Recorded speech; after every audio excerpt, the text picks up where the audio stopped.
ജമന്തി. അയ്യോ അവള് പഠിക്കാൻ പോയില്ലേ? ഓ അവള് ക്ലാസ്സിന് പോയല്ലോ അല്ലേ? അമ്മ ഞാൻ ഇറങ്ങോ?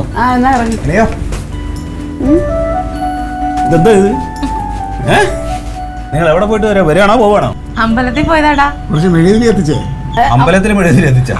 അതല്ലയാ, ഇവിടെ അമ്പലത്തിൽ കയറിയപ്പോ ഞാൻ തൊട്ടടുത്തുള്ള പുണ്യാളന് കുറച്ച് മെഴുകുതിരി എത്തിച്ചു. അതൊരു നല്ല കാര്യം തന്നെ. എന്താ കാര്യം? അതൊക്കെ ഉണ്ട്, വിശേഷമുണ്ട്. നീ പറ. ക്ലീറ്റ പറഞ്ഞോ? എന്റെ രാഷ്ട്രീയ ജീവിതത്തിന് ഇപ്പോഴാണ് അതിന്റെ ഒരു ടാർഗറ്റിലേക്ക് എത്തിയത്. എന്തോ അതെ അമ്മ, പാർട്ടിയുടെ ജില്ലാ മെമ്പറായിട്ട് എന്നെ തെരഞ്ഞെടുത്തു. ആണോ? സന്തോഷം. പിന്നെ ആദ്യം നമ്മൾ പോയി കർത്താവിനെ അറിയിച്ചിട്ട് പിന്നെ വീട്ടുകാരെയൊക്കെ അറിയിക്കാന്ന് കരുതി. ഇന്നലെ ഫോൺ ചെവിന്ന് താഴെ വെക്കാൻ പറ്റിയിട്ടില്ലടാ. ആരാണ്ടൊക്കെ വലിയ വലിയ ആൾക്കാരൊക്കെ സെക്രട്ടറിയൊക്കെ വിളിച്ചു. സെക്രട്ടറി, MLA അങ്ങനെ ഇന്ന് വൈകുന്നേരം ആക്കും. ഔദ്യോഗികമായിട്ട് ഇന്ന് വൈകിട്ടാണ് അത് പ്രഖ്യാപിക്കുന്നത്. കൊറേ കാലം കിടന്ന് കഷ്ടപ്പെട്ടതല്ലേ. ഇതാ പറയുന്നത്, 2-4 ദിനം കൊണ്ടൊരുത്തനെ തണ്ടിലേറ്റി നടത്തുന്നതും ഭഗവാൻ രക്ഷപ്പെട്ടല്ല. അത് മതി അമ്മ, അത് അങ്ങനെയല്ല. അങ്ങനെ തന്നെയല്ലേ? ആർക്കറിയാം. അതെ, ഇനി അമ്മയ്ക്ക് റേഷൻ കാർഡ് വേണമെങ്കിൽ റേഷൻ കാർഡ്, മറ്റേ ഐഡന്റിറ്റി കാർഡ് വേണമെങ്കിൽ അത്, ആധാർ കാർഡ് വേണമെങ്കിൽ അത്, എല്ലാ സാധനവും ക്ലീറ്റോനോട് പറഞ്ഞാൽ മതി. ക്ലീറ്റോ ഉണ്ടാക്കി തരും. പിന്നെ അമ്മ ഇനി ഒരു സർക്കാർ ഓഫീസിലും പോയി ഇങ്ങനെ ഒന്നും നിൽക്കണ്ട. നേരെ ഇടിച്ച് അങ്ങോട്ട് കയറുക, പറയുക മെമ്പർ ക്ലീറ്റോയുടെ അമ്മായിയമ്മയാണെന്ന്. അല്ല, അതൊക്കെ ആയിട്ട് പോരെ, ആയില്ലല്ലോ. വൈകുന്നേരം ആവുമല്ലോ. ആയെന്നല്ലേ പറഞ്ഞത് ഇപ്പൊ. ഇന്നലെ രാത്രി എല്ലാം തീരുമാനിച്ചു ഉറപ്പിച്ചു. ഇനി ഇന്ന് വൈകിട്ട് പ്രഖ്യാപിക്കും, അത്രേ ഉള്ളൂ. പിന്നെ ഒരു ഇത് ആൾക്കാരുടെ മുമ്പിൽ ഒരു പ്രഹസനം, ഔദ്യോഗികമായിട്ടാണെങ്കിലും എല്ലാം തീരുമാനിച്ചു വെച്ചു. അങ്ങനെ ഒരു ചടങ്ങുണ്ടല്ലോ. ജമന്തി ഇവിടെ? അയ്യോ, അവള് കമ്പ്യൂട്ടർ പഠിക്കാൻ പോയി. അവള് പഠിക്കട്ടെ, അവൾക്കൊരു ജോലി ഞാൻ ശരിയാക്കി കൊടുക്കും. അയ്യോ വേണ്ട, ബന്ധു നിയമനം എന്ന് പറഞ്ഞിട്ട് പിന്നെ അതിന്റെ പേരിൽ വലിയ പുകലാവും. എന്നിട്ട് അവസാനം നിന്റെ രാഷ്ട്രീയ ഭാവി ഇരുളടഞ്ഞു പോകും. ക്ലീറ്റോൻ അങ്ങനെ സംഭവിക്കൂല. ക്ലീറ്റോൻ എല്ലാം എന്ത് വേണേലും ചെയ്യാം. പിന്നെ മാത്രമല്ല, ഇത് പാലായിലുള്ള ക്ലീറ്റോയുടെ ബന്ധുക്കൾക്കൊന്നും അല്ലല്ലോ ജോലി മേടിച്ചു കൊടുക്കുന്നത്. ഇത് ഇവിടെയുള്ള ഒരു ജമന്തിക്ക്, അതുകൊണ്ട് ഒരു പ്രശ്നമില്ല. പിന്നെ ഞാന് 1-2 കാര്യങ്ങൾ മനസ്സിലിട്ടിട്ടുണ്ട്. നമ്മുടെ ഈ റോഡ് ഒന്ന് ടാർ ചെയ്യിപ്പിക്കണം, ഈ വഴി നമ്മുടെ വീട്ടിൽ. പിന്നെ അളിയന്റെ ഒരു പ്രൊമോഷന്റെ കാര്യം, അതെന്റെ മനസ്സിൽ അളിയന് എനിക്ക് ഇങ്ങനെയൊക്കെ അങ്ങ് പോയാ മതി. അതൊന്നും പോരാ. പിന്നില്ലേ, ഇനി ക്ലീറ്റോന് സ്വന്തമായിട്ട് മറ്റേ രസീത് ബുക്കൊക്കെ ഉണ്ടാക്കാൻ പറ്റും. രസീത് ബുക്ക് ഇനി ആ വക പരിപാടികൾ ഇനി നടക്കില്ല. ഇനി സ്വന്തമായിട്ട് റസീത് ബുക്ക് അടിച്ചിട്ട് പിരിച്ചു കഴിഞ്ഞാൽ അവൾ ഉദ്ദേശിച്ച അതല്ല. എന്റെ ലെറ്റർ ഹെഡ് ഇല്ലേ, ലെറ്റർ പാഡ്, ഇതൊക്കെ വെച്ചിട്ടുള്ള ലെറ്റർ ഹെഡ് ഉണ്ടല്ലോ, അതാ. അമ്മ അതിനിപ്പോ കൊണ്ട് കൊടുത്താ എവിടെയും എന്ത് കാര്യം നടക്കും. നീ അന്ന് മറ്റാ തെണ്ടിത്തരം ചെയ്ത് കഴിഞ്ഞപ്പോ ഞാൻ നിന്നെ കുറെ വഴക്ക് പറഞ്ഞു. ഏത് തെണ്ടിത്തരം? അല്ല, നിന്നെ പാർട്ടിയിൽ വളർത്തി വലുതാക്കിയിട്ടുള്ള മറ്റേ അത് ആ ഗ്രൂപ്പ് വിട്ടിട്ട് നീ മറ്റേ സെക്രട്ടറിയുടെ ഗ്രൂപ്പിലേക്ക് ചാടിയില്ലേ? അല്ല, അത് ഇങ്ങനെ ഒരു പരിപാടി മുന്നിൽ കണ്ടോണ്ടായിരുന്നല്ലേ? അതൊന്നുമല്ല, ഞാൻ നേരെ നിറയൊക്കെയുള്ള രാഷ്ട്രീയക്കാരനാ. അവരുടെ നിലപാടുകൾ ശരിയല്ല എന്ന് തോന്നി, അതുകൊണ്ട് ഞാൻ അപ്പോഴും കാലം മാറി, അത്രേ ഉള്ളൂ. പക്ഷെ ഒരു കാര്യമുണ്ട്, ഈ രാഷ്ട്രീയത്തിൽ ഇങ്ങനെ നിന്ന് മെമ്പറായി, MLA ആയി, മന്ത്രി വരെ ആകാം, സൂക്ഷിച്ചും കണ്ടുമൊക്കെ പെരുമാറിയാലോ. അങ്ങനെയൊന്നും ആവില്ലമ്മ. ഇത് ഇവരുടെ പാർട്ടിയുടെ ജില്ലാ കമ്മിറ്റിയിലെ ഒരു അംഗം അത്രേ ഉള്ളൂ. ജില്ലയിലൊരു മെമ്പറാണ്. വലിയ സംഭവല്ലേ? അല്ല, അമ്മയ്ക്ക് രാഷ്ട്രീയമൊക്കെ അറിയാമോ? പിന്നെ എന്റെ ഹവീൽദാർ പെൻഷനായ ശേഷം രാഷ്ട്രീയത്തിലങ്ങ് ഇറങ്ങുമല്ലായിരുന്നു. രാഷ്ട്രീയത്തിൽ ഇറങ്ങിയത് പെൻഷനായതിനു ശേഷം. എന്തോ ഒരു രാഷ്ട്രീയമായിരുന്നു. പക്ഷെ എനിക്കൊരു ദുഃഖമുണ്ട്. അദ്ദേഹത്തിന് ഒരു ദിവസമെങ്കിലും മന്ത്രിയായി മന്ത്രി കസേരയിൽ ഇരിക്കണമെന്നൊരാഗ്രഹം ഉണ്ടായിരുന്നു. അത് സാധിച്ചില്ല. എന്തായാലും എന്റെ മരുമോനായിട്ട് അത് സാധിച്ചല്ലോ. എനിക്ക് അത് മതി. അതായിരിക്കും മരുമോന് ദൈവം കൊണ്ടു കൊടുത്തത്. നിന്റെ ഭാഗ്യമായിട്ട് ഇപ്പൊ നിങ്ങളുടെയൊക്കെ പ്രാർത്ഥന പോലെ ഇരിക്കും. ഇനി അടുത്തങ്ങോട്ട് മന്ത്രിയോ MLA എല്ലാം ആവും. എന്നാ പിന്നെ ഞാൻ ഇറങ്ങിക്കോട്ടെ. വൈകുന്നേരം മുന്നോട്ടോ, ഞാൻ പായസം ഉണ്ടാക്കുന്നുണ്ട്. ഓ സന്തോഷം. ഇനി ഞാനായിട്ട് എന്തെങ്കിലും ചെയ്യണോ? വേണ്ട. ഒന്നും വേണ്ട. അളിയൻ പ്രാർത്ഥിച്ചാ അല്ലെ, അവനോടൊന്ന് പറഞ്ഞേക്കണേ, ഫാസിലിനോടെ. അവനോട് ഞാൻ പറയാം. ശരിയപ്പോ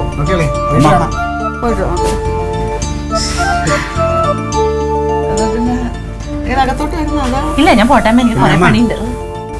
അമ്മ സമയം കിട്ടുമ്പോൾ മോനോട് രഹസ്യമായിട്ടൊരു കാര്യം പറയണം. എന്നെ ഇനി ആൾക്കാരൊക്കെ കൂടുതൽ നിൽക്കുമ്പോ തീരെ മോശമാകുന്ന രീതിയിൽ സംസാരിക്കരുതെന്ന്. വേറൊന്നുമല്ല, കൂടെ എപ്പോഴും 4-5 പേര് ഇനി ഉണ്ടാവും, ആണികളെ. അവനങ്ങനെ സ്വഭാവം ഉണ്ട്. അത് ഞാൻ അവരുടെ അടുത്ത് പറഞ്ഞ് മനസ്സിലാക്കാം. ഇന്നത്തെ നില അവൻ അങ്ങനെ അളിയൻ എന്നുള്ളൊരു വിചാരമല്ലേ ഉള്ളൂ അവന്. അവനറിയാത്തൊക്കെ പറഞ്ഞു. ഞാൻ പറഞ്ഞ് മനസ്സിലാക്കി കൊടുക്കാം കേട്ടോ. ശരി, ഞാനും കൂടെ ചെല്ലട്ടെ അമ്മ. പായസത്തിന്റെ പണിയൊക്കെ ഞാൻ കാപ്പി കുടിച്ചത്. ഓ, ഇന്നലെ രാത്രി ഞാനുണ്ടല്ലോ ഈ എന്തൊക്കെ സ്വപ്നങ്ങളാ കണ്ടത് അറിയാമോ ഉറക്കത്തില്. ഞാൻ ഉറങ്ങിയിട്ടില്ല ക്ലീറ്റോ. അതല്ലേ ഞാൻ കേട്ടു നിങ്ങൾ വർത്താനം പറയണത്. എന്തോടി എടാ അങ്ങോട്ട് മാറിയില്ലടാ. നിന്നോടൊക്കെ എന്താ പറഞ്ഞാ മനസ്സിലാവാത്തത്? അങ്ങനെയൊക്കെ ആരോടായിരുന്നു? എനിക്ക് തോന്നുന്നു നമ്മുടെ അണികളോടായിരിക്കും. നീ കഴിക്കുന്നില്ലോടി? എനിക്കിത് അറിഞ്ഞ പിന്നെ വിശപ്പും ദാഹമൊന്നും ഇല്ല ക്ലീറ്റോ. ആകെ ഒരു സംഭ്രമ. അതെ, ഞാൻ നിങ്ങളോട് വേറൊരു കാര്യം ചോദിക്കാനൊക്കെയായിരുന്നു. നിങ്ങൾ ഈ ആവശ്യമില്ലാത്ത വാഗ്ദാനമൊക്കെ കൊടുക്കണ എന്ത് കാര്യത്തിനാ? ജമന്തിക്ക് ജോലി എന്ത് കാര്യത്തിനാ നമുക്ക് ജോലി കൊടുക്കണത്? നമ്മുടെ കുടുംബത്തെ കാര്യം കഴിഞ്ഞിട്ട് മതി മറ്റുള്ളവരുടെ അന്വേഷിക്കല്. എന്റെ പൊന്ന് മന്തു, നീ എന്താ വിചാരിച്ചേ? ഞാൻ മെമ്പറായി കഴിഞ്ഞ ഉടനെ അവൾക്ക് ജോലി ഉണ്ടാക്കാനാണ് ഞാൻ നടക്കണെന്നോ? ഇതിന്റെ ആങ്ങളേക്ക് പ്രൊമോഷനും അതിനൊക്കെയാണ് ഞാൻ ഈ മെമ്പറാവുന്നതെന്നാണ് നീ കരുതിയത്? അതൊക്കെ എല്ലാ രാഷ്ട്രീയക്കാരും കൊടുക്കും പോലെ വെറുതെ ഒരു വാഗ്ദാനം, അത്രേ ഉള്ളൂ. ഞാനങ്ങ് പേടിച്ചു പോയി. ഇനി അങ്ങനെ മേടിച്ചു ഇതുവരെ എന്നെ മനസ്സിലാക്കിയില്ലല്ലോ. ഇനി അവരായിട്ട് നമ്മുടെ അടുത്ത് അങ്ങനെ വലിയ കളി കളിക്കാൻ വരൂല. നമ്മളങ്ങ് ഉയരാൻ പോവാണല്ലോ. നീ ഭയങ്കര സ്നേഹമായിരിക്കും. അങ്ങ് പേടിച്ചു. ഇനി അവർക്ക് അങ്ങനെ ജോലി മേടിച്ചു കൊടുക്കുമെന്നായിപ്പോയി. പിന്നെ നാളെ രാവിലെ കാപ്പി കുടിക്കാൻ ഞാൻ ഉണ്ടാവില്ല. സെക്രട്ടറി ഒരേ നിർബന്ധം നാളെ അവിടുന്ന് കഴിക്കണമെന്ന്. ആണോ? ഞാൻ എന്റെ അന്വേഷണം പറഞ്ഞിട്ടോ. അല്ല, നിന്നെ കൂട്ടാൻ പറഞ്ഞു. അപ്പൊ ഞാൻ പറഞ്ഞു മോളെ സ്കൂളിൽ വിടണം, ആ കാര്യങ്ങളൊക്കെ ഉണ്ടല്ലോ. എനിക്ക് നാണമല്ലോ, എനിക്ക് അവരൊന്നും വലിയ പരിചയമില്ലല്ലോ. അടിക്കുന്നു 100 ആയുസ കേട്ടോ അച്ചായന്. അച്ചായ ഗുഡ് മോർണിംഗ്. ഓ എന്താ ചായ അവിടെ ഫാം ഹൗസിൻ്റെ ഇന്നലെയോ? ഇല്ല, ഞാനവനെ കണ്ടു, എന്നോട് പറഞ്ഞില്ല അച്ചായ. അച്ഛാ അച്ഛാ അതൊന്നും വേണ്ട, ഞാൻ ക്ലിയർ ചെയ്ത് തരാം അച്ഛാ. ഞാൻ ക്ലിയർ ചെയ്ത് തരാം അച്ഛാ. അച്ഛാ വേണ്ട അച്ഛാ. ഇല്ല അച്ഛാ അങ്ങനെയൊന്നും വേണ്ട. ഇല്ല അച്ഛാ, ഞാനത് ക്ലിയർ ചെയ്ത് തരാം. അച്ഛാ ഞാൻ ക്ലിയർ ചെയ്ത് തരാമെന്ന് പറഞ്ഞില്ലേ? ഞാനിപ്പോൾ തന്നെ പോവാം. ഇല്ല അച്ഛാ വേറൊന്നും വിചാരിക്കണ്ട. Hello hello. ഓ എന്താ എനിക്ക് അറിഞ്ഞോളൂ, നിന്റെ ആങ്ങളൊക്കെ എന്തിന്റെ കുഴപ്പമാണ്? എന്താ വിളിച്ചോ? ഇവിടെ അവൻ കാണിച്ച തെണ്ടിത്തരം എന്താണെന്നറിയാമോ? സേവർ അച്ഛൻ്റെ ഫാം ഹൗസിലെ കറണ്ട് കട്ട് ചെയ്തവൻ ഇന്നലെ. വഴക്ക് പറഞ്ഞില്ല. അയാൾ ചോദിക്കണത് എന്നോട് ഇങ്ങനെയാണ് ചെയ്യണമെന്ന്. ഇവൻ എന്തിനാണ് ഇവന്? ഞാൻ അവൻ എന്ത് ദ്രോഹം ചെയ്യുന്നുണ്ട്? അവൻ രാവിലെ അവിടെ നിന്ന് ചിരിച്ചെന്നത് ഇങ്ങനെ പറഞ്ഞപ്പോഴേ എനിക്ക് തോന്നി എന്തോ പണി എനിക്ക് ഒപ്പിച്ചിട്ടുണ്ട്.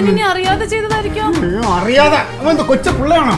അറിയാതെ ചെയ്യാൻ. ഇത് മനഃപൂർവ്വം ചെയ്തല്ലേ? മനഃപൂർവ്വം എന്നെ നശിപ്പിക്കാൻ വേണ്ടിയിട്ട്. ഞാൻ രക്ഷപ്പെട്ടു പോകുമല്ലോ. കാര്യം ഞാൻ പറഞ്ഞേക്കാം. പക്ഷെ ഇതിന് എനിക്ക് എന്റെ സ്ഥാനമാറ്റം നഷ്ടപ്പെട്ട എങ്ങോട്ടെങ്കിലും പോയി ചാവൂടി.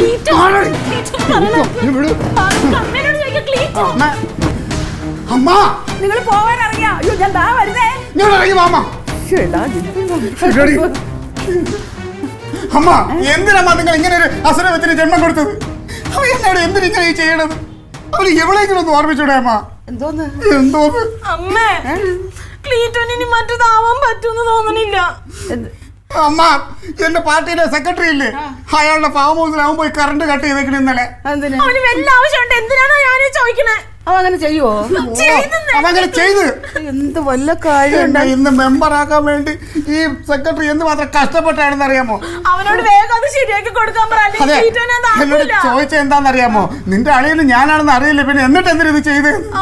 അപ്പൊ അവൻ മനഃപൂർവ്വം ചെയ്തല്ലേ അമ്മ? ചിരിച്ചോണ്ട് ഇറങ്ങി പോയത് കണ്ടോ അമ്മ? ഇതൊക്കെയായിരുന്നു അവന്റെ മനസ്സില്. അവന്റെ ഉള്ളില് സാത്താനാണ് ഈ സാത്താൻ. അമ്മ ഇങ്ങനെ നോക്കിക്കാതെ അവനെ വിളിക്കണ്ടോ? ഒരു കാര്യം ചെയ്യാം. അമ്മ സംസാരിക്കാമ്മ. എന്താണ് അവന്റെ ഉദ്ദേശം എന്ന് എനിക്കെന്നറിയണം. വല്ല കാര്യം ഉണ്ടായിരുന്ന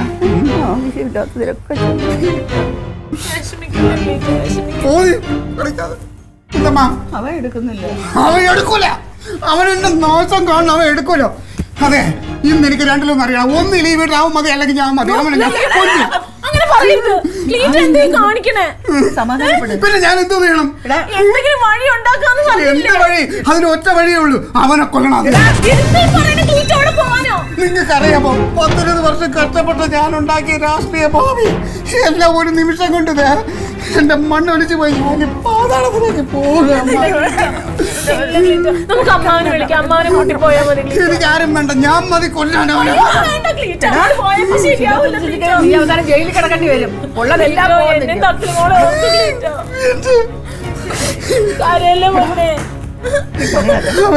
എന്നോട് ചെയ്ത നീ ഒരു കാര്യം ചെയ്യ. സമാധാനപ്പെടുന്നു. ഹലോ അമ്മാവ, ഓടി വാ അമ്മാവ, ഇവിടെ എല്ലാം പ്രശ്നമായി.